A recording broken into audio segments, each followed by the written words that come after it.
Você não consegue mudar a mentalidade de alguém que resolveu estar num determinado nível. Você não consegue. Quem está colhendo em grande porção sabe o porquê está colhendo em grande porção. E quem não está colhendo sabe o porquê não está colhendo. Foi contado pra nossa gente que várias coisas não são pra gente, pra quem nasceu na minha realidade, né? Ó, isso aqui não é pra você, isso aqui não é pra você, isso aqui não é pra você, isso aqui não é pra você, isso aqui não é pra você. E aí as opções ficaram pouquíssimas demais. É como se tivesse sobrado pra gente mesmo a miséria, o caos, a escassez, o que restou de resíduo na humanidade ficou pra gente. Sim. E a galera foi acreditando nisso, o que não era uma verdade. A galera foi acreditando que era verdade e foi deixando de lutar e o tempo foi passando. E aí a galera ficou meio que, eu acho que não dá, eu acho que a minha idade chegou e não dá, eu acho que não dá, eu acho que não dá, e foi parando. Com o tempo eu descobri que não tem a ver com quantas águas que eu consigo vender, tem a ver com quantos nãos eu consigo suportar até que eu consiga vender a minha meta. O mundo dos negócios não tem a ver com quantos sims você alcança, mas sim com quantos nãos você suporta. Quem entender que o mundo dos negócios é um jogo de quem suporta mais nãos, alcança o extraordinário. Quem achar que o mundo dos negócios é um jogo de quem consegue mais sim, fica pelo caminho. Quando eu entendi isso, eu entendi minha taxa de conversão e isso me conduziu a resultados diferenciados, porque estava longe de ser extraordinário até o episódio do gravar o vídeo da água. Até ali eu tinha um resultado diferente dos demais,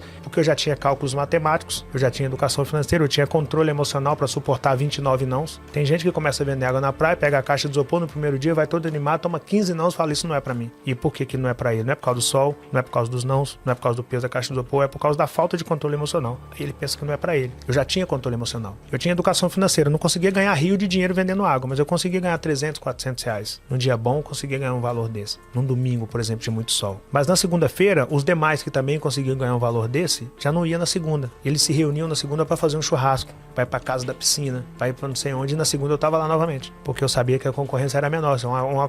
Uma vez que eles não estavam na areia, tinha menos concorrência para a mesma oferta. Eu tava lá na areia vendendo. Quando chegava na terça-feira, eu tinha o dinheiro que eu ganhei no domingo, o dinheiro que eu ganhei na segunda e a possibilidade de ganhar dinheiro na terça. Eles não tinham o dinheiro que eles ganharam no domingo, eles não tinham ganhado nada na segunda e eles não tinham nada para investir para tentar ganhar na terça. Eu tava anos-luz à frente deles. E aquilo começou a formar em torno do rico um diferencial e um instinto de liderança que começou a servir como base para os demais. A galera começou a me perguntar, como é que você faz? Como é que você vende? Como é que você consegue esses cálculos? Como é que você chegou nessa taxa de conversão? Como é que você conseguiu desenvolver esse controle para suportar tantos nãos? Aí eu comecei a contar para aquela galera e eu descobri que ensinar venda dava mais dinheiro que vender. E aí eu comecei a vender a ideia de como eu fazia para ter aquele resultado, mesmo que pequeno, mas aquele resultado pequeno era melhor que o resultado dos demais e os demais queriam aquele resultado. E eu tinha muita tranquilidade para fazer isso. Eu costumo dizer que a vida é como se tivesse alguém com uma metralhadora, aquelas metralhadoras que joga bolinha de brinquedo, uma metralhadora te jogando limão. O tempo todo a vida tá te jogando limão, e você fugindo dos limão, que pra você limão é amargo, limão não dá isso, limão não dá aquilo. E eu comecei a pegar esses limão e fazer minhas limonadas dele.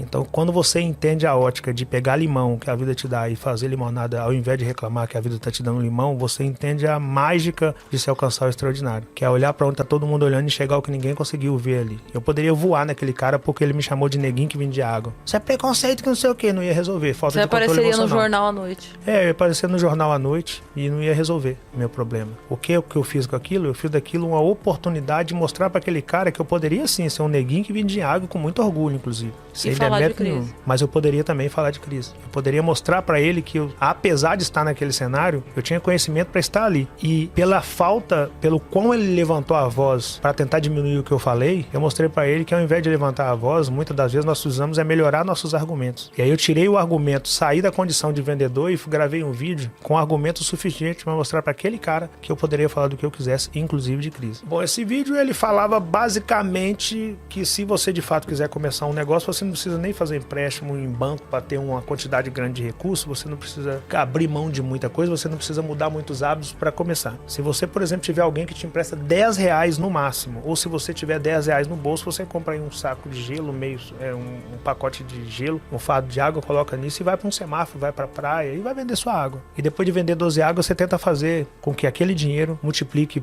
sei lá, chegou em R$20. Tenta fazer aqueles 20 virar 25 vendendo mais água. Depois tenta fazer os 25 virar 30 e tenta fazer os 30 virar 40. Só que eu fui passando isso com lógica de início, meio e fim, sim, com o valor que você aplicava em Copacabana naquela época. Tinha uma coisa que você falava no vídeo, que você falava assim, a hora que você pegar o dinheiro, volta a pagar o cara que te emprestou os R$10. Isso tudo são elementos importantes no empreendedorismo. Eu lembro disso. Porque normalmente você hoje você pede um empréstimo, sei lá, eu vou pedir um empréstimo no Banco X para eu começar meu negócio. Aí o Banco X me empresta o dinheiro para eu começar o meu negócio. Aí eu começo a ganhar dinheiro com o meu negócio. Só que aí me dá vontade de trocar de carro. Só que aí eu tô devendo o Banco X. Aí eu falo, não, o Banco X tá com dinheiro. Quando der, eu pago o banco, eu vou trocar de carro. Só que quando eu compro no seu negócio e não te pago, você me chama de caloteiro. O problema é que você comprou um carro com dinheiro que você deveria pagar o banco. Então, para você pagar o banco, não é necessário. Mas se eu não te pagar, eu sou caloteiro. Então, voltar lá e pagar o banco, ou voltar lá e pagar aquele maluco que te emprestou R$10, é tão importante quanto comprar o seu carro. Sim. Mas a galera não consegue fazer isso. Então, aquele vídeo reuniu tudo isso. Princípios básicos. E eu finalizei aquele vídeo com uma provocação, né? Falei, ó, depois de saber que dá pra fazer, depois de voltar lá e pagar R$10, depois disso tudo, você não começar, aí não venha me falar que o meu país tem crise, não, porque a crise maior tá dentro de você.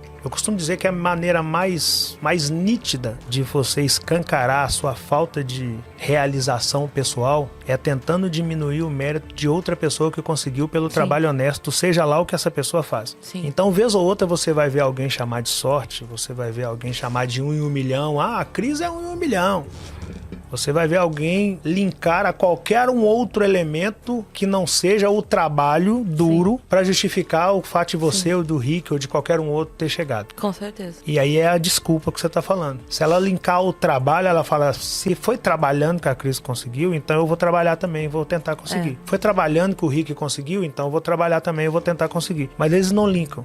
A maneira deles escancarar a sua insatisfação é tentando diminuir o seu resultado. A inveja nasce da intimidade, né? Eu costumo dizer isso. Se você fizer um curso de manicure e tiver uma família grande, quase ninguém da sua família vai fazer unha com você. É verdade. Se você for barbeiro e tiver uma tropa do futebol grande, quase ninguém do seu futebol vai cortar cabelo com você. Se você for confeiteira e tiver muitas amigas, quase nenhuma das suas amigas vai comprar bolo na sua mão. Porque a ideia é, eu quero te ver bem, desde que te ver bem não significa te ver melhor do que eu. Exatamente. E isso já por si só já impede que essa galera torça por você, admire seu trabalho, compartilhe seu trabalho, comente seu trabalho, curta o seu trabalho e de lá comprar na sua mão. Por causa de um negócio chamado inveja, e essa inveja nada mais é do que outra maneira de escancarar a falta de resultado na sua própria vida, a falta de lapidação dos seus próprios dons e a sua própria falta de luta para alcançar o seu extraordinário, ao invés de ficar impedindo que outras pessoas alcancem o extraordinário delas, baseado ou ancorado num negócio chamado inveja. E consegue estourar as bolhas quem entende rápido que é isso mesmo. E quando você entende que é isso mesmo, você começa a voar para conhecer novas pessoas todos os dias. Você já não se ancora mais à sua família que é grande,